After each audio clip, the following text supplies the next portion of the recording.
तो hello everyone. और आज का अपना सेकेंड डे और अपना मेरे ख्याल से थर्ड या फोर्थ वीडियो होगा ये। और आज का टॉपिक ये है कि जिन लोग ऑलरेडी ध्यान कर रहे उनको प्रोग्रेस नहीं हो रही, जो 6 महीने 5 महीने या सालों से मतलब ध्यान कर रहे, कुछ सर्टेन पीरियड तक उनको बेनिफिट हुआ उसका, और उसके बाद में अभी फ़िलहाल तौर पे मतलब वो कहीं बीच में अटके या प्रोग्रेस हो नहीं पा रही उन लोगों के लिए। तो हम लोग इस टॉपिक पे ये डिस्कशन कर रहे हैं कि क्या क्या चीज़ों पर हमको ध्यान देना है जो प्रोग्रेस करने में हमारी मदद करे। तो मैंने इसके लिए पॉइंट्स बनाए, भी लोग देखेंगे मैं पढ़ के बोल रहा हूँ, क्योंकि मैं पढ़ के बोल रहा हूँ ताकि मिस नहीं कर दूँ कोई चीज़, क्योंकि सारी चीज़ें बहुत इंपॉर्टेंट है और सारी स्टडी के बाद मैंने सेलेक्टेड चीज़ें बना के रखी है। तो लेट्स स्टार्ट। सबसे पहले अर्ली मॉर्निंग वेकअप, सुबह उठने की आदत डाल दो। बहुत सारे लोग ध्यान करते हो और सुबह नहीं उठते, तो एक ये आदत डाल दो कि आप मेडिटेशन मॉर्निंग टाइम करें आफ्टर सनराइज़। 6 बजे से स्टार्ट करके 6, 7, 8, 9 ये ऑलमोस्ट बेस्ट टाइम है। और जो प्रो लेवल पे वो तो 4 बजे 3 बजे उठ के भी कर सकते हैं, आप 24 घंटे में कभी भी कर सकते। लेकिन आप अभी ये आदत डाल दो कि आप रोज़ मॉर्निंग में उठा करो या सनसेट के दौरान। ये 2 टाइम बेस्ट है मेडिटेशन के लिए। दूसरी चीज़ आती है कि हाइजीन। हाँ, मेडिटेशन से पहले नहा धो लो, जैसे इस्लाम में बोलते वज़ू कर लो। मैं तो वज़ू करके बैठता था, नहा के बैठता था, और मेरी वो आदत रही है हमेशा से। तो उसकी एक आदत डाल दो, हाइजीन, साफ़ सुथरे। क्योंकि यार जब आप जाप करो ना, भगवान का नाम ले रहे हो, अब भगवान का नाम आप कैसे भी हालत में ले सकते, ज़रूरी नहीं कि आपको कि नहा धो के बैठना है। लेकिन बहुत सारी पॉजिटिविटी, सिद्धियाँ और वगैरह वगैरह, जो मतलब मन साफ है, बाहर से तन भी साफ हो जाएगा तो बेटर है। उपनिषद वगैरह में बताया गया जो पुराने योगी होते थे वो सुबह 4 बजे उठ के नदी में जाके नहा के आके ध्यान करने बैठते थे। तो स्पिरिचुअलिटी का उससे लेना देना है, पाक रहना, इससे बॉडी क्लीन, मन क्लीन, बस। अब बहुत सारे लोग ऐसे जो ध्यान करते, जाप करते, प्रोग्रेस नहीं हो रही। मेरा एक्सपीरियंस मैं सिर्फ ये बताता हूँ, मेरे को इस्लाम में ये बताया गया है जिक्र यानी जाप, इसको सबसे ऊपर, सबसे अव्वल, मतलब भगवान के लिए हम लोग सबसे बेस्ट क्या कर सकते हैं तो वो जिक्र, वही हम लोग बता रहे हैं, मानसिक जाप। सेकेंड चीज़ बताइए फास्टिंग, भूखे रहने को सबसे बड़ी इबादत बताई गई है। अब मेरा एक्सपीरियंस ये था कि जब मैं रमज़ान के महीने में जब मैं ध्यान करना, मेडिटेशन करना, जाप करना शुरुआत की थी, उसके 1 से 2 महीने के बाद में फिर रमज़ान शुरू हो गया था। तो होता ये था कि रात की मील हमारी 10-11 बजे की होती थी, और सुबह 4 बजे उठ के मैं इफ्तारी करता नहीं था, पानी पी के सो जाता था। इफ्तारी का मतलब सुबह 4 बजे उठ के खाना, तो मैं नहीं खाता था, मैं पानी पी के सो जाता था। और फिर बाद में मैं कुछ 11-12 बजे उठता था और नहा धो के तैयार होकर अपना सब काम सेट करके फिर 2 बजे तक मैं जाप करने बैठता था। तो मैं 7 बजे तक, लगभग 7, साढ़े 7 तक बैठता था, 4-5 घंटे तक। और उसके दौरान में ये होता था, फिर इफ्तारी का टाइम हो जाता था तो अपनी मील। अब उस वक्त मैं एक डाइट फॉलो कर रहा था, डॉक्टर विश्वरूप रॉय, यूट्यूब पे उनका चैनल है, आप चाहो तो चेक कर सकते हो।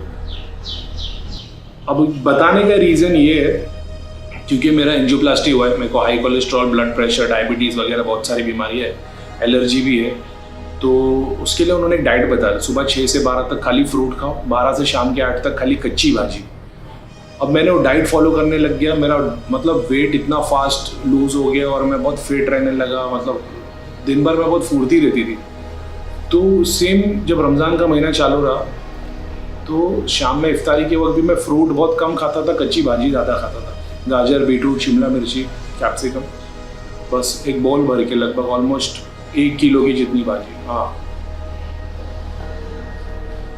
कि जितना अपना वेट है अपने को उतनी भाजी खानी चाहिए, उसका 1%। तो मेरा वेट कुछ 100 kg था, तो मैं 1 किलो के लगभग कच्ची भाजी खाता था। शुरुआत में टफ था लेकिन बाद में आसानी से खाने लगा।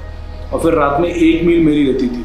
तो होता ये था कि मैं ऑलमोस्ट मतलब दिन भर भूखा ही रहता था। और उस भूखे रहने पे मेरा एक्सपीरियंस था कि भूखे रहने पे ना ज़्यादा एनर्जी नहीं रहती थी बॉडी के अंदर। लेकिन जब वो लो एनर्जी में जब जाप करते हो ना, तो अंदर से फीलिंग इतनी स्ट्रांग आती फिर उसके बाद में मैंने उपनिषद में ये बात पढ़ी थी कि जो सात्विक भोजन है, यानी अब अपने डाइट में ज़्यादा से ज़्यादा फ्रूट, वेजिटेबल्स इसका यूज़ करो, जंक फूड कम कर दो। तो जंक फूड, ऑयली फूड से कोलेस्ट्रॉल ज़्यादा होता वगैरह। अब पुराने ऋषि मुनि तो वो सब खाते ही नहीं थे। तो बेसिक आइडिया ये है कि उस वक्त क्या होता था, जो उन लोग फॉलो करते थे और उनको वो चीज़ें अचीव होती चलेगी, तो वो चीज़ पे मैंने ध्यान दिया और फिर मैं वो डाइट फॉलो करता था।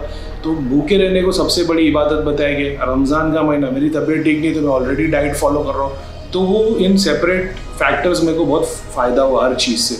तो वो अगर आप मतलब 2-5 साल या 1 साल से ध्यान कर रहे हो, आपकी प्रोग्रेस नहीं हो रही, ये बात पे ध्यान दो। हाइजीन के ऊपर, मॉर्निंग में उठने की, और डाइट, ज़्यादा से ज़्यादा फास्टिंग करो, हो सके ना रोज़ फास्टिंग करो। बहुत कोई ज़िंदगी भर नहीं करना, 2-3 महीना अगर आपने रोज़ फास्टिंग कर ली तो आपकी स्पिरिचुअलिटी और आपकी आत्मा इतनी स्ट्रॉन्ग, क्योंकि है ना, जैसे प्रीतम भाई ने बताया था, जो दिन भर खाते रहते ना, तो उससे बॉडी सिर्फ खाना डाइजेस्ट करने का काम करती रहती। तो बॉडी का जो असली रीज़न है, भगवान ने हमको ये शरीर क्यों दिया है, वो समझ ही नहीं पाते हम। और भूख, जब आप फास्टिंग करोगे ना, आपको भूख नहीं लगेगी, 2-3 दिन भूख लगती है, उसके बाद नहीं लगती, फिर सिर्फ खाने की क्रेविंग होती है, डिज़ायर होते हैं। और उस वक्त जब वो डिज़ायर को मार के आप भगवान का नाम ले रहे होते हैं ना, तो आपको और सर्टन फैक्टर्स में ग्रो करता है। तो ये छोटी छोटी बातें हैं, लेकिन मैंने ये सारी चीज़ों पर ध्यान दिया है। हो सकता है मेरे को ऊपर वाले ने इस तरीके से मतलब लेसन दिया ताकि मैं दूसरे को बता सकूँ। तो मेरे एक्सपीरियंस में तो ये बात है, क्योंकि बहुत सारे लोगों ने बताया था कि हमको ये अचीव नहीं हो रहा, हमारी ये प्रॉब्लम है। तो उसके लिए ये एक चीज़ आती है कि फास्टिंग करना बहुत ज़रूरी है। और बौद्ध धर्म में ये माना जाता है कि फास्टिंग, हिंदुइज्म में भी शायद तक मेरे को कन्फर्म नहीं है, लेकिन फास्टिंग करने से, उपवास करने से, खाना कम खाने से, खाना नहीं खाने से अपने जो पिछले बैड कर्मास है वो ख़त्म हो जाते हैं। तो आपने पिछले कर्मों में अगर कुछ गलती की होगी या कुछ किसी का दिल दुखाया होगा या वो भी पाप होंगे, वो फास्टिंग से ख़त्म होना शुरू होते हैं। तो इसके लिए फास्टिंग करनी चाहिए। इसके लिए फास्टिंग को सबसे बड़ी इबादत बताया गया है। Getting my point? ऐसा है।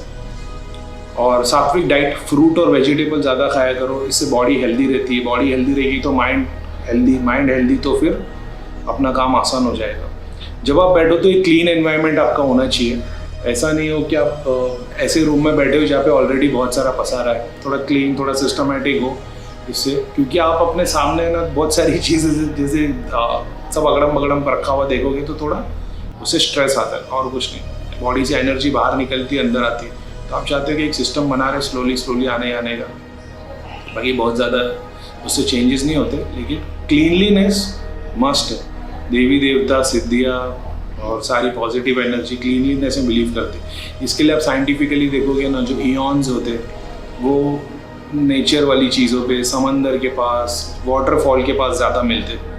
तो वो वैसी चीज़ों को एनवायरनमेंट में आपके, जैसे नेचर के पास ज़्यादा से ज़्यादा, मतलब घर में बैठने की जगह सराउंडिंग में जाओ जहाँ पे समंदर हो, पहाड़ हो, ट्रीज़ हो। अब आज की डेट में तो सब मुश्किल है, तो इसके लिए बेटर वही है कि घर में क्लीनलीनेस बना के रखो। दूसरी चीज़, ईयर प्लग्स डालने की आदत डाल दो। बहुत सारे लोग जो मेडिटेशन के लिए बैठते 2-2 घंटे तक आँख बंद करके बैठे रहते, दिखता उनको कुछ नहीं है, ना ही कुछ बहुत ज़्यादा अचीव होता है। बस वो 2 घंटे के बाद या 1 घंटे बाद उठते बोलते बस माइंड फ्रेश हो गया, एकदम हल्का लग रहा है। एक्चुअल में ना, ध्यान करने के बाद में हल्का लगता बिल्कुल भी नहीं है, ना ही आप फ्रेश हो जाते हो। इनफैक्ट आप बहुत थक जाते हो।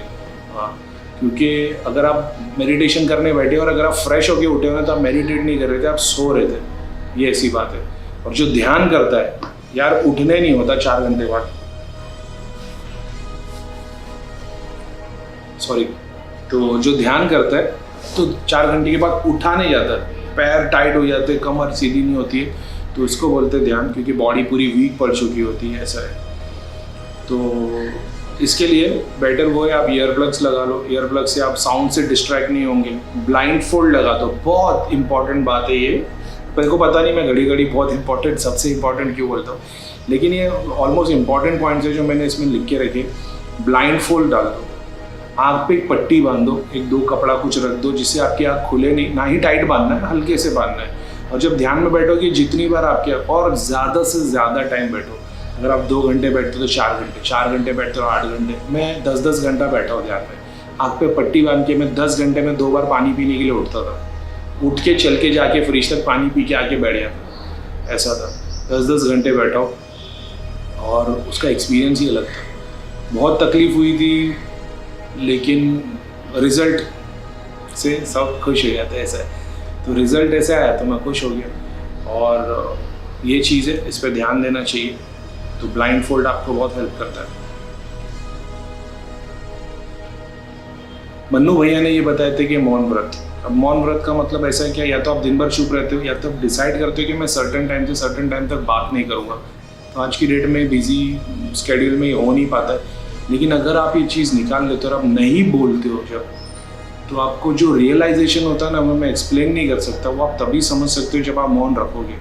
अगर आप 3 दिन का मौन व्रत रख दो, आप बिल्कुल बात ना करो, ना चैटिंग करो, ना किसी को लिख के कुछ दो, वो स्टेट ऑफ माइंड को आपके चेंज कर देता है। आप खुद की पर्सनालिटी नहीं रहते हो, आप बिल्कुल चेंज हो जाते हो। बहुत डिफिकल्ट है, लेकिन अगर आप करोगे तो आपका जो आप काम कर रहे हो मेडिटेशन और ध्यान को लेके इंटू 10 हो जाता है, वो 10 गुना ज़्यादा स्पीड से बढ़ता है। और बहुत सारे लोग ऐसे जो ध्यान में बैठते हैं और कुछ देखने की कोशिश करते हैं कि मुझे भगवान दिखेगा, हनुमान जी दिखेंगे, या शंकर भगवान दिखेंगे, या महाकाली दिखेगी, या जो भी है। तो उस चीज़ को लेके कुछ देखने की कोशिश मत करो। कुछ दिख रहा है ना तो उसे रोको भी मत, आंख बंद करके बैठे रहो बस। हाँ, स्टोरी चलते जाएगी तो आपको स्टोरी को ध्यान से हटा देना है। कुछ आप ख्याल में घुस जाओगे, हटा देना है। जो भी चीज़ आपके सामने आती है आपको हटा देना, आप रुको मत उस पर। जैसे आप रुकोगे ना, आप स्लो हो जाओगे। तो ध्यान में जितनी चीज़ें दिखती है उसको माइंड से हटा दो, उसको छोड़ दो, दूसरे टॉपिक पे ध्यान दो। जैसे अपने हिंदू देवी देवता जितने हैं, जो उनको फॉलो करता है, वो आँख बंद करके देखे अपने देवता को देखने की कोशिश करते रहते हैं। तो प्रोग्रेस में फिर उनके कुछ आइडियाज़ आते हैं, कुछ ब्रेन में इमेजेस आती है, तो वो उसमें कंफ्यूज हो जाते हैं। तो किसी की इमेज मत रखो, जो भी आ रहा है उसको हटाते जाओ, ब्लैंक रखो, ब्लैंक। किसी भगवान की फ़ोटो पे ध्यान मत दो, स्टोरी पे ध्यान मत दो, पुराने थॉट्स पे ध्यान मत दो। अभी बहुत सारे लोग ये बोलते हैं कि हाउ टू रिमूव थॉट्स, हम थॉट्स को कैसे निकाले जाए।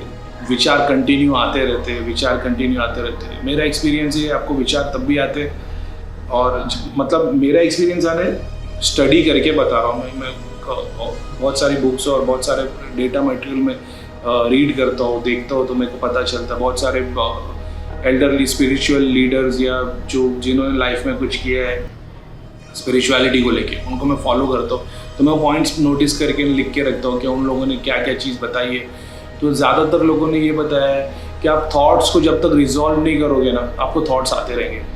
तो आपको रिजॉल्व करना है। फॉर एन एग्जांपल, बहुत सारे लोग बोलते हैं कि हमको मलिन विचार आते हैं, हम मतलब कुछ भी गंदा दिखाई देता है, तो ये क्या चीज़ है। तो बेसिकली आइडिया वही है कि मलिन विचार तब भी आएंगे जब आपके अपने मन में कहीं ना कहीं कोई चीज़ को छुपा के रखा होगा। जैसे आप पिक्चर देख रहे हो, या कोई पॉर्न देख रहा है, या किसी पे आप बुरी नज़र डाल रहे हो, भले से 1 सेकंड के लिए, किसी को आप चाहते हो या देखते हो, और आपने अपने दिल में वो चीज़ को दबा के रखा है।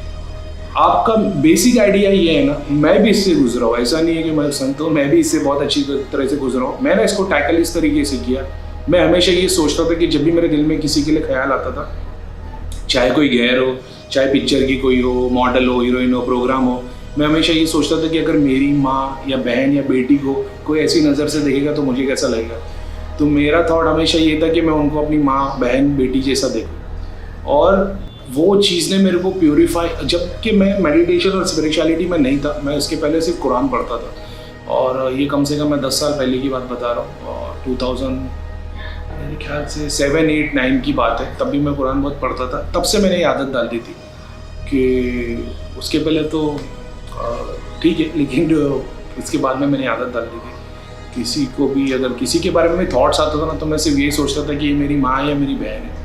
और उसके बाद में यार दिल अंदर से इतना पाक होने लग जाता है ना, और आप मतलब ऊपर से ना बरसात होने लग जाती है ग्रेसफुल गॉड की, जब आप अपनी छोटी छोटी चीज़ों पे ध्यान देते हो। वैसे ही फिर मैंने सोचा कि भाई अगर हमारी माँ, बहन, बेटी को कोई देखेगा तो कैसा फील होगा। वो ख्याल आने बंद हो गए। और उसके बाद में फिर कभी फैमिली को रिलेशन में कोई ध्यान आएगा कि भाई काम में प्रोग्रेस नहीं हो पा रही है, बिज़नेस का कैसा किया जाए, तो आप घड़ी घड़ी बिज़नेस के ख्याल को दिमाग से निकालोगे।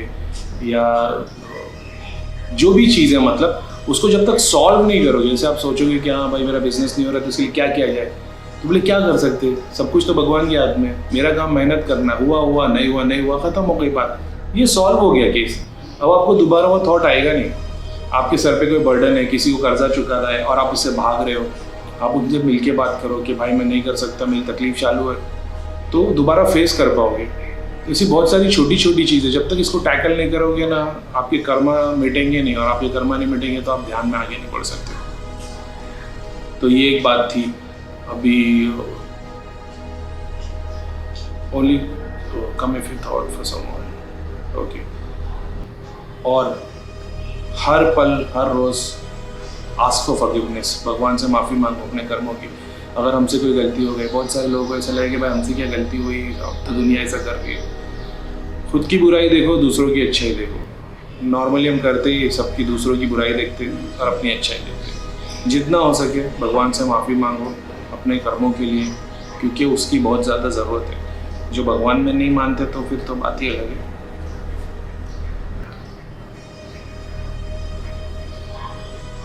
और हेल्प भी मांगो तो ये मांगो, भीख मत मांगो भगवान से। भगवान से हेल्प मांगो कि यार भगवान मैं तो ये काम कर ही रहा हूँ, मगर तेरी भी मुझे ज़रूरत है। तो मेरे दिमाग में जब तक मैं ये थॉट्स को इंजॉय नहीं करूँगा ना, वो तब तक वो थॉट्स आएंगे नहीं। तो उनको इंजॉय करना बंद कर दोगे तो सारी चीज़ें ध्यान में आना बंद हो जाएगी। तो बेसिकली वही है, इरोटिक ख्याल और वगैरह विचारों को ऐसे जब तक आप रिजॉल्व नहीं करोगे, आप उसको अचीव नहीं कर पाओगे। और स्लोली होगा, ग्रेजुअली होगा, लेकिन सॉल्यूशन तो ये है। और एक रामबाण चीज़ बताता हूँ, ठीक है, सबको हटा दो। मैंने जितनी बातें बताई ना, कोई बोले भाई ये तो सारी चीज़ हम कर रहे हैं, हमारे साथ नहीं हो रहा, या प्रोग्रेस नहीं हो रही, हमने सारी चीज़ें ट्राई कर ली। कोई जैन है तो वो तो कांदा लहसुन भी नहीं खाते, और डाइट सात्विक की तो बात ही और थॉट्स तो हम लोग को सालों पहले हो गए थॉट्स क्लियर, लेकिन अभी भी प्रोग्रेस नहीं हो रही, या काम धंधे में या टाइम नहीं मिल रहा है, या हम कहाँ जाए, कैसे रूम में बंदोबस्त करें। रामबाण बताता हूँ, 1 महीने के अंदर 2 बार आप ऐसा कर सकते हो, या 1 बार। 3 दिन के लिए वर्ल्डली सारी चीज़ों से कट ऑफ हो जाओ। एक काम करो, एक सेपरेट रूम में बैठ जाओ, ना मोबाइल ना कुछ ना सोना है। 3 दिन तक उस रूम में ही रहना है आपको, और ध्यान, सिर्फ और सिर्फ ध्यान। मतलब इतना इजी मेरे बोलने से पता नहीं आपको क्या रियलाइज होगा, लेकिन इतना टफ है वो। लेकिन अगर वो 3 दिन आपने निकाल लिए ना, आपका बेड़ा पार हो जाएगा। 3 दिन एक बंद कमरे में बैठे रहो, सिर्फ और सिर्फ जाप करते रहो। मतलब 6 घंटा सो, बाकी का 18 घंटा पूरे जाप करो। सुबह से लेकर शाम तक सिर्फ एक माला हाथ में ले लो, जाप करो। तो आपको बीवी बच्चों की याद आएगी, भूख लगेगी, पानी लगेगा। एक पानी का मटका या एक बिस्लरी का गैलन रख दो घर में, और अपने बीवी बच्चों को वाइफ को बता दो, या जो भी आपके घर में खाना है, कि मेरे को सुबह में इस टाइम पे दूध दे देना या ब्रेकफास्ट दे देना, जो भी थोड़ा कम खाना, और रात में एक मील दे देना बस। अगर आपने 3 दिन ये चीज़ को निकाल लिया ना, नहीं चाहने वाली भी सिद्धि आपके पास आ जाएगी। ये इतना पावरफुल है। मेरे को भैया ने बताए थे, बन्नू भैया ने, कि ये 3 दिन की साधना होती है। एक बंद कमरे में बैठ जाओ, घर वालों को बोल दो मुझे इस वक्त में चाय दे देना, इस वक्त में खाना दे देना, दिन में 2 बार बस। और 3 दिन तक बैठ के सिर्फ जाप करो, सिर्फ जाप, और कुछ भी नहीं। आँख बंद करो, जाप करते रहो। आँख को बंद रख के थक जाओगे, आँख खोलो, एक ही डॉट पे देखते रहो, जाप करते रहो। जब मन से जाप करने से थक जाओगे तो मुंह से जाप करना शुरू करते हो। मुंह से जाप करने लग जाओगे, थक जाओगे तो मन से जाप करो। लेकिन ये 3 दिन की साधना इतनी पावरफुल है ना, कि मतलब जो आपके नई काम होने वाले हैं और जो बीच में अड़चन आ भी रही है ना, उसको भी ब्रेक कर देता है। तो अभी फ़िलहाल तौर पे तो इतनी चीज़ें, ये बेसिक आइडिया है। आप इनकी चीज़ों के ऊपर ध्यान दो,